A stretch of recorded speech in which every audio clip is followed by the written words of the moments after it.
It's all well and good understanding who you want to be drafting in your fantasy drafts, but knowing who to avoid is just as important. We're going to walk you through some of the wide receivers that you shouldn't be touching in this year's draft. We're going to start at the top with Davante Adams. Tom, it feels like Davante Adams has been a stud for so long. Yeah, he started to fall down draft boards. Now a second-round pick, wide receiver 15 overall on Underdog. But you don't want to be touching him. Why is that? Yeah, and I think the biggest thing that we've seen, he's not QB proof. Yes, when he left Green Bay, he had a pretty decent season with Derek Carr when they were together with the Raiders. But then you see Jimmy Garoppolo come in, you see Aiden O'Connell come in, and now he's got to deal with some combination of Aiden O'Connell and Davante Adams. And we saw last year he had his lowest PFF receiving grade. His yards per route run hit the lowest point since 2017. His lowest yards per reception since 2015. He turns 32 in December. Friend of the channel, Dwayne McFarlane, did a study not so long ago talking about wide receiver production over the age of 31. And he really found that that's a point where average production can dip between 30 to 40% below where they're at in their prime years. And obviously, we still expect Davante Adams to get a large amount of volume. There's no denying that. I think he's going to see plenty of volume. He's obviously going to be the clear-cut number one choice on this offense. But they've added competition in Brock Bowers, and I know a lot of people are nervous about Brock Bowers because they got Kyle Pitts a couple of years ago. But Brock Bowers is a player. We saw from the preseason that they're going to involve him as much as possible. After the game, the head coach was talking about how yards after catch is going to be a big part of what they want to do. And I just think that all of this adds up, particularly when you concentrate on the idea that this quarterback play is going to be tricky. It just spells third, fourth round pick, possibly for Davante Adams in terms of where I'd value him. Going in the second, I just can't do it. Yeah, I love Davante Adams, the player. He's a phenomenal route runner. He has got the best release package of any player in the NFL still, even though he is going to be 32 in December. But there's just too many concerns to pay the premium pick. You know, we're talking a second round pick here. That is premium cornerstone quality player that you're looking for. You mentioned the QB concerns. That's obviously hugely alarming. But to me, it's the usage. Davante Adams has been at his best when he's been able to play inside and outside. The last 2 years where he was with the Green Bay Packers with Aaron Rodgers, he saw a 40% targets per route run rate when he moved into the slot.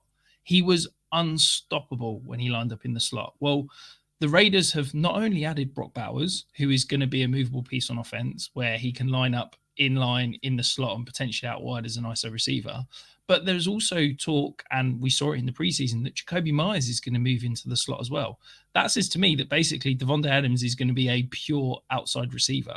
So that immediately takes away the floor because he's going to be more boom bust because, yes, he'll have a slightly higher radar, but there's not that high volume of bank ball, easy completions over the middle.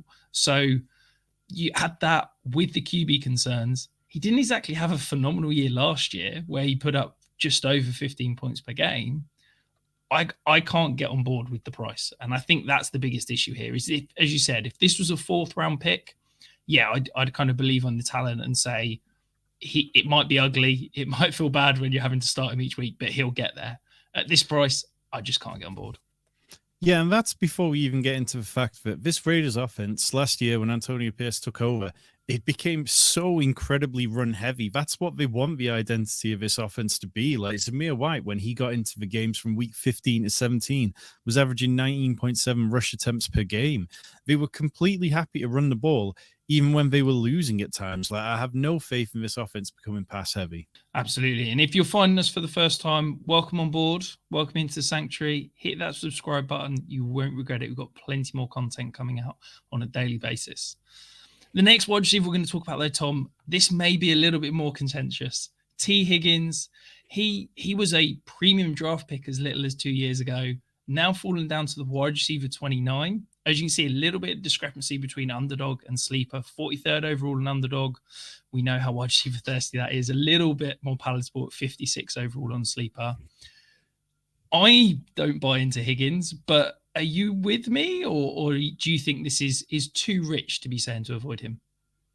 I don't mind T. Higgins at his current price, and it's possibly easier to buy into him in best ball formats, but Yeah, it all kind of comes back to, can T. Higgins and Joe Burrow stay healthy? Something which neither of them's particularly managed to do over the last couple of years.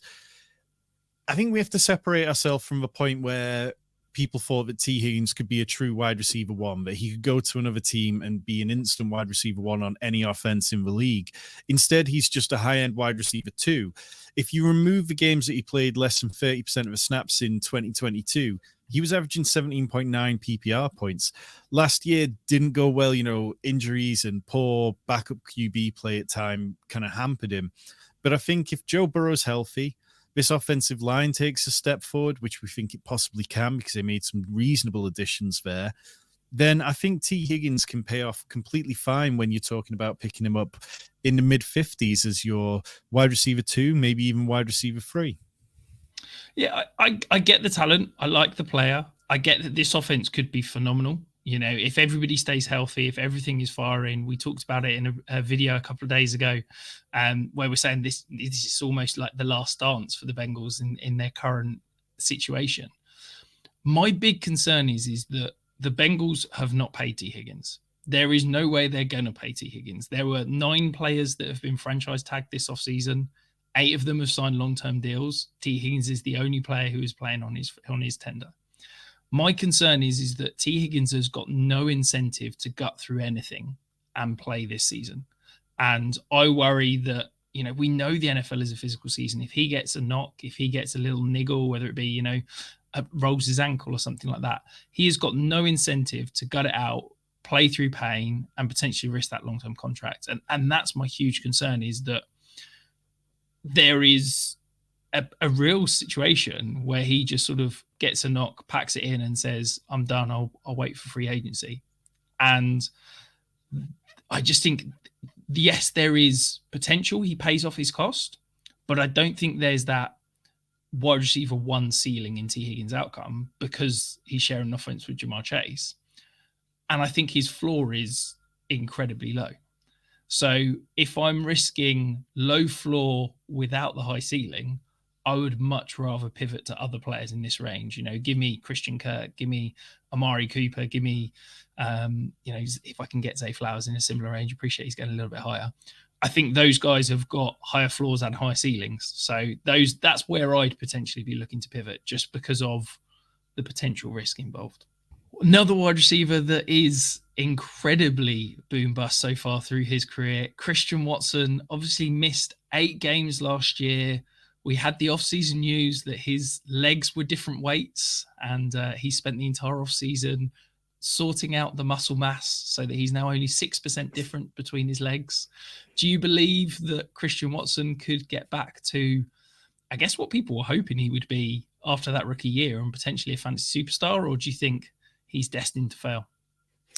Well, I think it's paramount that firstly I point out that I'm not a doctor, so I'm not sure how much I can talk about Christian Watson's hamstrings being balanced now, but that seems, it's not something I've ever heard of before, so I'm not sure how much faith to put in it.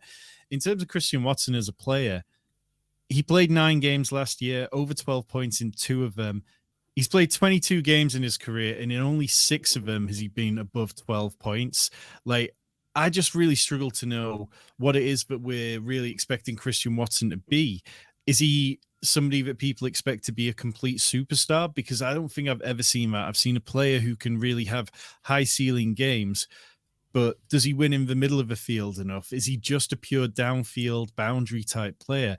I think that with this Packers wide receiver room, which is absolutely full of interesting players like Jaden Reed, who had 10 touchdowns last year, Romeo Doubs, who seems to have solidified his role in playing the most snaps, and then Dontavian Wicks, who the coaching staff seem to really truly love, and compared to Davante Adams, I don't think that Christian Watson's going to get enough of those kind of layup roles, like, the middle of the field stuff, the easy receptions. So if you're playing in a PPR league, are we going to get to the end of the season and somebody who's more boring than Christian Watson is going to outscore him because they are getting those easy receptions that tot up? So I like Christian Watson. I think he's a fun player, but this is absolutely the type of player who just profiles as a better in best ball player. Yeah, and I think you've hit the nail on the head there. In best ball, I can kind of get on board with it because I think we're going to see that high A dot again. We know Jordan Love likes to push the ball down the field. One of the top 3 highest A dots in the entire league last year.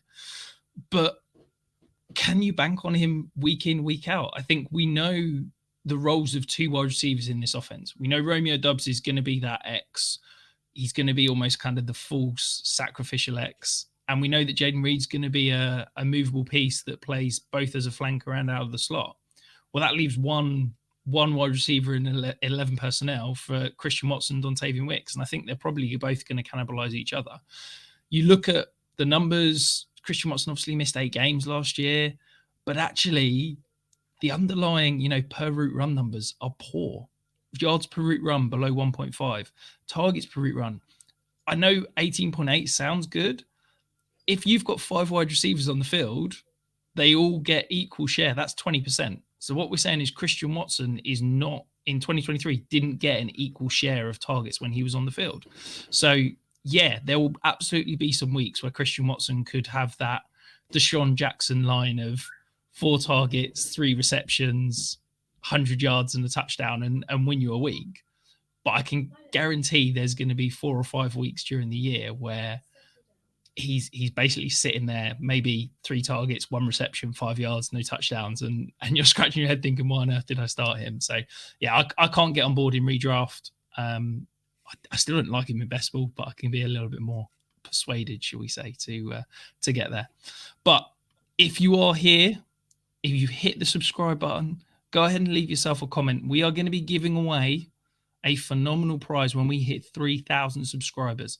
We're going to give away $100 in cold hard cash, 12 months access to our premium content, and a $25 voucher for our merchandise store.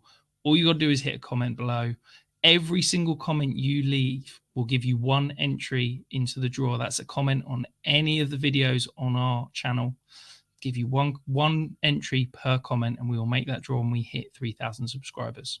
We're going to dive into Rome Odunze now, though, Tom. The 3rd wide receiver on an offense with a rookie quarterback. He is going as wide receiver 39. Yes, he was a premium draft pick in the NFL draft, and he is going so much further behind Marvin Harrison and Malik Neighbors. But as I said, 3rd wide receiver sharing an offense with DJ Moore, Keenan Allen, Cole Kmet, Gerald Everett, DeAndre Swift, Roschon Johnson, Khalil Herbert. Is there enough in Caleb Williams to warrant Rome Odunze potentially paying off this cost to acquire? I think there might be. I mean, what we saw from Caleb Williams in limited fashion in preseason, definitely, I'm not crowning him as a top 5 quarterback or anything like that, but Rome Odunze can be the wide receiver who comes on as the season gets better, as Caleb Williams gets even better. I don't think anything of Cole Kmet. I think what we've seen from this offense is Shane Waldron's going to rotate in Gerald Everett a healthy amount. That's going to be bad news for Cole Kmet. What Rome Odunze has to do is get on the field ahead of Keenan Allen or ahead of DJ Moore in 2 wide receiver sets, which is going to be difficult. There's no need to sugarcoat that. But time and time again, we see rookies, as the season goes on, they earn themselves a bigger role. I mean, Keenan Allen is on a 1-year deal here in Chicago. He wants a new deal, but he hasn't had one yet. Rome Odunze is the future. Rome Odunze is the player that they want to see exactly what they have in him. So if he starts earning a bigger role down the stretch, I'm completely fine drafting Rome Odunze where he goes in redraft and saying, I can stash him. I can wait to see how this plays out. And if, we get to week 6 and I need to drop him because I've got injuries, because he's not playing, he's not showing anything when he does get on the field, we can live with that. That's, one of those situations that's easily remedied. When we look at Rome Odunze, though, it's important to know the platform you're playing on. So, yeah, on Sleeper, he's going as a top 70 pick. On Underdog, 67th overall. But on Yahoo, you're looking at pick 100 to get him. On ESPN, he's in a similar range. So depending on the platform you play, depends on the price that you're going to have to pay for Odunze. And I'm completely fine with it on most places. But you have to build out your roster knowing that you might not get early season production from him. Yeah, I think there's a world where you can paint the potential. I guess for me, where I'm concerned is a rookie quarterback going to be able to sustain these guys, or am I drafting Rome Odunze and needing an injury or Keenan Allen or DJ Moore to completely fall flat on their face in order for him to get into my lineup? We talked about CJ Stroud had one of the best rookie seasons I can ever remember. You know, Nico Collins was a top 24 wide receiver, only 53% of games last year. Tank Dell finished outside the top 36 in 40% of his games last year. And I don't think that, you know, if you gave any Bears fan the CJ Stroud rookie year from last year, I think they'd rip their hand off. And we saw 100%. that for those two guys, it was boom bust. I think you're now adding in, you know, more competent NFL wide receivers in DJ Moore and Keenan Allen, and you're saying that Rome Odunze is the third.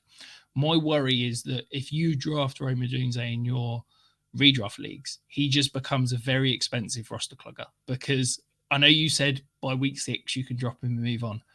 I don't think you can drop a guy like Rome Odunze, because he's probably going to show just enough to warrant keeping on your bench, but I don't think you're ever going to feel confident to start him. So I worry that you spend decent draft capital to go and acquire him, and then he sits on your bench for the entire year, never feeling truly confident you can draft him. So yeah, if we're on ESPN, if we're in Yahoo where you're getting him in, you know, the hundreds of, then okay. But sleeper, I just can't get on board with that sort of price.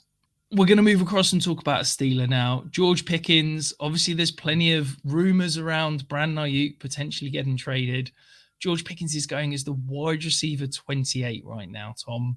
Can you get on board with that price?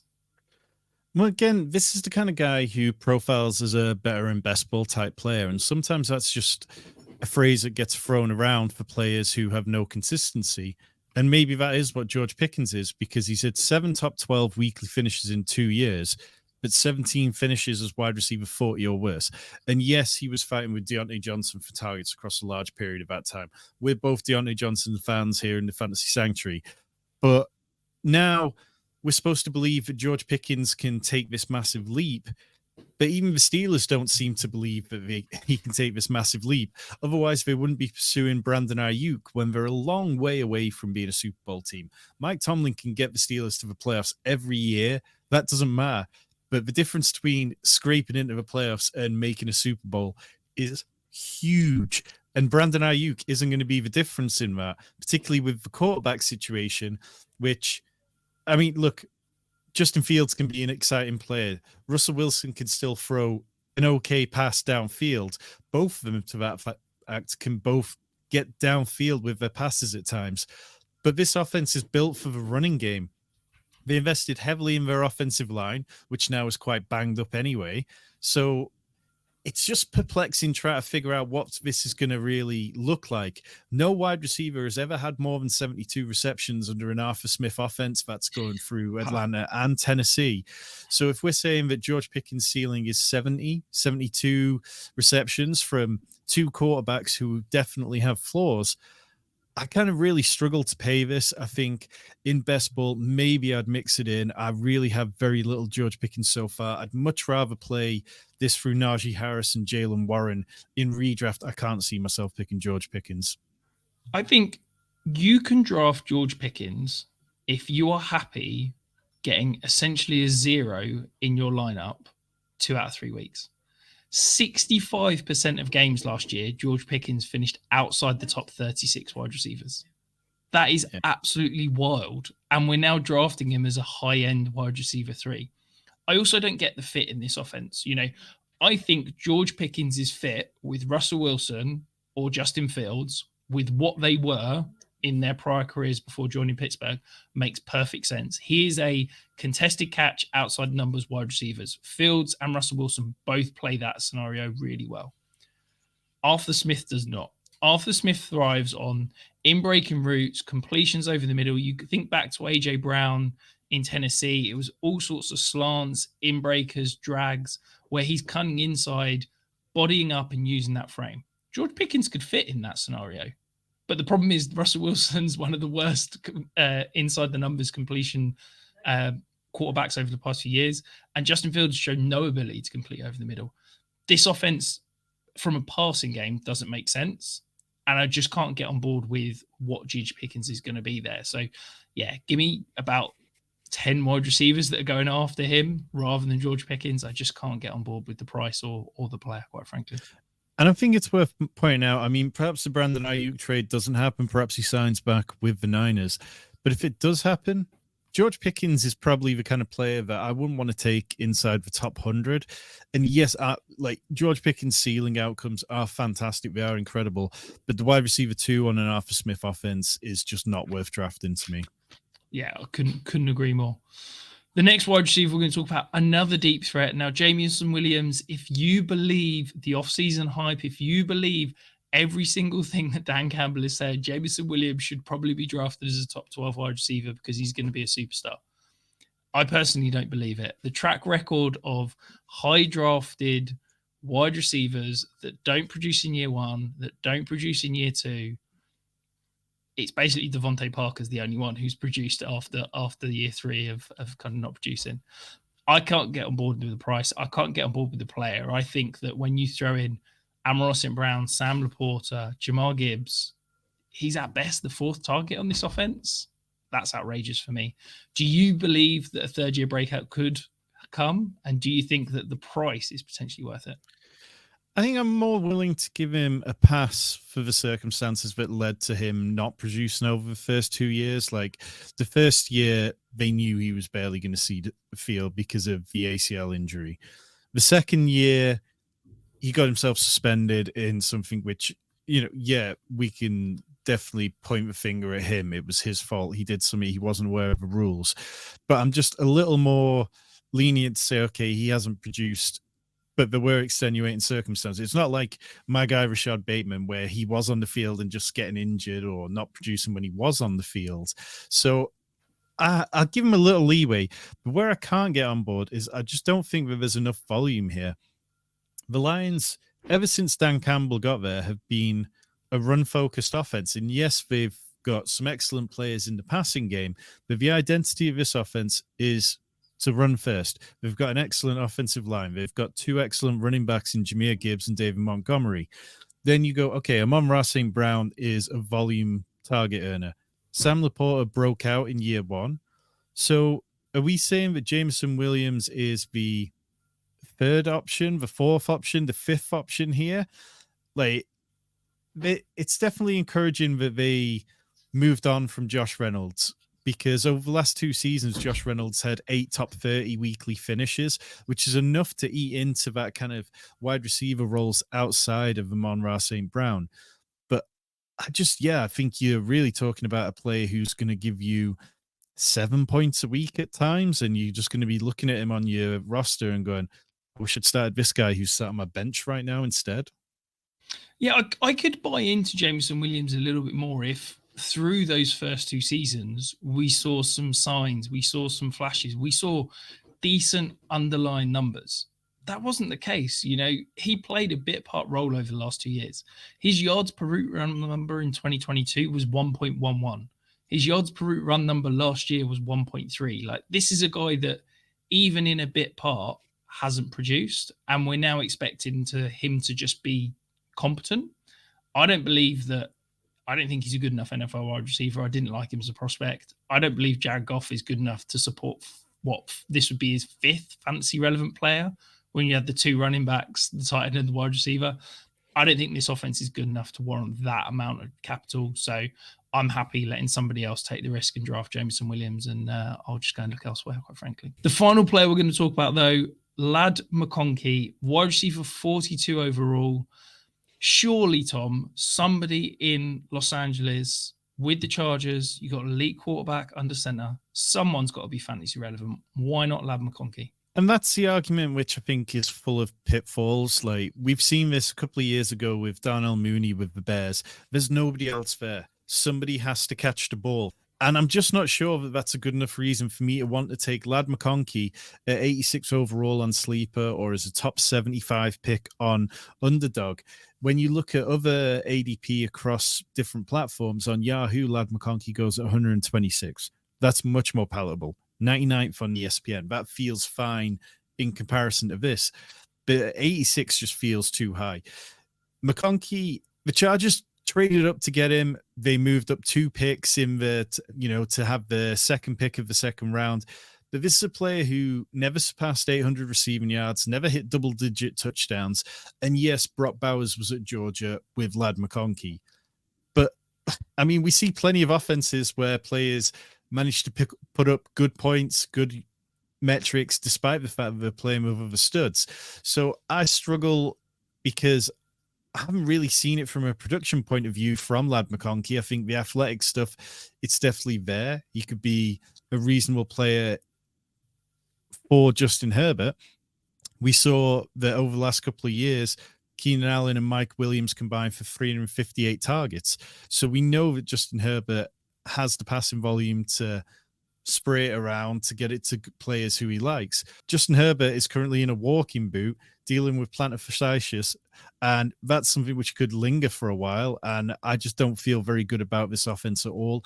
Over the last few weeks, I've completely eased back on drafting pretty much anyone involved in this offense. Yeah, I just don't get it with Lad McConkey. Yes, okay, he has some highlight plays. Yes, okay, he's athletic. Yes, okay, his per route run numbers were fantastic. But the guy, there's a reason we're talking per route run numbers and not raw numbers, because he couldn't stay on the field in college. And we're already seeing him struggle with an injury in training camp as a rookie. That is a massive alarm bell for me.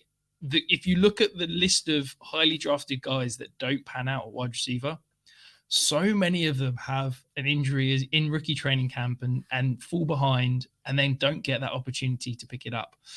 I don't particularly love this offense. It is going to be run first. And I just think that give me the veteran that's played with Justin Herbert for the last 2 years in Josh Palmer straight up over Lad McConkey, and I can probably get him 10, 15 picks later. I just worry that you're paying a premium for a player that I don't think is worth that premium, and I don't think he's shown throughout his college career or anything in camp to believe that he is worth paying a premium for. So I would much rather, let's be honest, I'd be tapping the running back glory hole here as much as possible and loading up elsewhere. Yeah, and I just think it's important to point out also that if you're in half PPR formats, that's again a format which isn't going to favor Lad McConkey. Where Lad McConkey could be good is if you can really see 7, 8 targets a game from Justin Herbert and really just get those easy catches and just Hunter Renfrow his way through the season. But is that what this Harbaugh offense is going to be? We know that they want to run the ball, and we know that they want to play action. You don't run the ball and run play action to check it down to a slot receiver 5 yards downfield. You run play action to attack deep over the middle of the field. It's going to be those outside the numbers deep shots that we know Justin Herbert is phenomenal at throwing. And that's where give me Josh Palmer, because I don't think whilst Lad McConkey is quick, whilst he's athletic, he doesn't profile and he's never shown to be a true deep threat that can stretch the field. And I think he is probably a slot only type guy at the NFL level. So in a, high play action led offense, that's where I'm going. If you are here though, and you've made it this far, you've not hit that subscribe button, help us out. We are closing in on 3,000. Hit that little subscribe button and I promise you, you will not regret it.